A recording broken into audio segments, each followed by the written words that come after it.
Hi friends, welcome to my channel. இன்றைக்கி என்ன ரெசிபினா, என் பையன் ரொம்ப விரும்பி கேட்ட ஒயிட் பாஸ்தா தான் செய்ய போகிறேன். வாங்க எப்படி செய்யலான்னு பார்க்கலாம். அதுக்கு ஒரு கடாயில் 1 லிட்டர் அளவு தண்ணி விட்டு சூடானோடனே நம்ம 1/4 கிலோ அளவுக்கு பாஸ்தா சேர்த்திக்கலாம். வேக வைக்கும் போது கொஞ்சமாக உப்பு போட்டும் வேக வச்சுக்கலாம். இப்போ நல்லா வெந்து வந்துருச்சு. ஒரு 10 நிமிஷம் வேக வச்சா போதும். இப்போ நம்ம தண்ணி இல்லாமல் வடித்து எடுத்துக்கலாம். இப்போ வடித்து எடுத்ததுக்கப்புறம் பச்சை தண்ணியில் நம்ம கொஞ்சம் அலசி வச்சுக்கலாம். இது கூட 1 ஸ்பூன் அளவுக்கு எண்ணெய் விட்டு நம்ம ஆற வச்சுக்கலாங்க. இப்போ மறுபடியும் ஒரு கடாயில் 1 ஸ்பூன் அளவுக்கு நான் பட்டர் சேர்த்திருக்கிறேன். இது கூட ஒரு 2 ஸ்பூன் அளவுக்கு ஆயில் விட்டுக்கலாம். இப்போ நல்லா ஆயில் சூடானதுக்கப்புறம் நான் ஒரு 5-6 பல் பூண்டு வந்து குட்டி குட்டியாக கட் பண்ணி சேர்த்திக்கிறேன். இப்போ இது கூட ஒரு பெரிய வெங்காயத்தில் பாதி அளவு மட்டும் குட்டி குட்டியாக கட் பண்ணி சேர்த்திக்கிறேன். இது நல்லா வதங்கினதுக்கப்புறம் ஒரு 3 ஸ்பூன் அளவுக்கு நான் ஸ்வீட் கார்ன் சேர்த்திக்கிறேங்க. ஒரு 2 ஸ்பூன் அளவுக்கு குடமிளகா சேர்த்திக்கிறேங்க. இல்லைன்னா ஒரு பாதி குடமிளகாவோட சேர்த்திக்கலாம். இப்போ நான் காரத்துக்கு ஒரு 3 வரமிளகா வந்து நான் மிக்சியில் அடித்து சேர்த்திக்கிறேன். இதையும் சேர்த்து நல்லா வதக்கி விட்டுக்கலாம். இப்போ இந்த வெஜ்ஜஸுக்கு தேவையான அளவு நான் உப்பு சேர்த்திக்கிறேங்க. ஒரு 1/4 ஸ்பூன் அளவு மட்டும் நான் உப்பு சேர்த்திக்கிறேன்.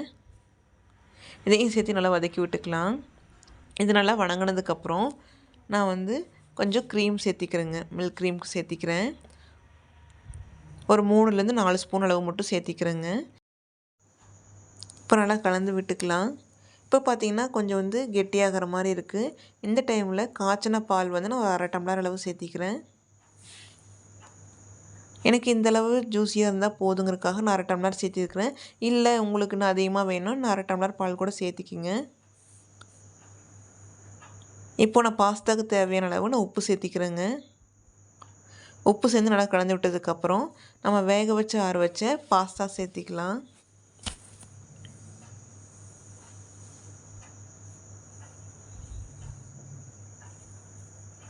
இப்போ நல்லா கலந்து விட்டுக்கலாம்.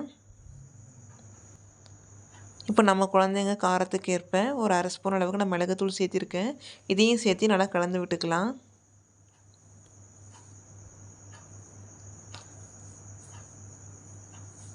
இப்போ எனக்கு கொஞ்சம் ட்ரையாக இருக்கிற மாதிரி இருந்தனால மறுபடியும் ஒரு 1/4 டம்ளர் அளவுக்கு பால் சேர்த்திருந்தேன். பால் சேர்ந்து கலந்து விட்டதுக்கப்புறம் ஒரு 3 சீஸ் சேர்த்திக்கிறேங்க. சீஸ் சேர்த்து ஒரு 5 நிமிஷம் கழித்து பார்த்திங்கன்னா சூப்பராக மெல்ட் ஆகிடுச்சு. இவ்வளோதாங்க, நமக்கு சூப்பரான டேஸ்ட்டான ஒயிட் பாஸ்தா ரெடி ஆகிடுச்சு. நீங்களும் இதே மாதிரி செஞ்சு பார்த்து எப்படி இருக்குன்னு கமெண்ட் பண்ணுங்கள். இதே மாதிரி சிம்பிளான சமையலை பார்க்க என்னோடய சேனலை எப்போவும் சப்ஸ்கிரைப் பண்ணிக்கிங்க. தேங்க்ஸ் ஃபார் வாட்சிங். Support my channel. பாய். அடுத்த சிம்பிளான வீடியோவில் உங்களை நான் பார்க்குறேன்.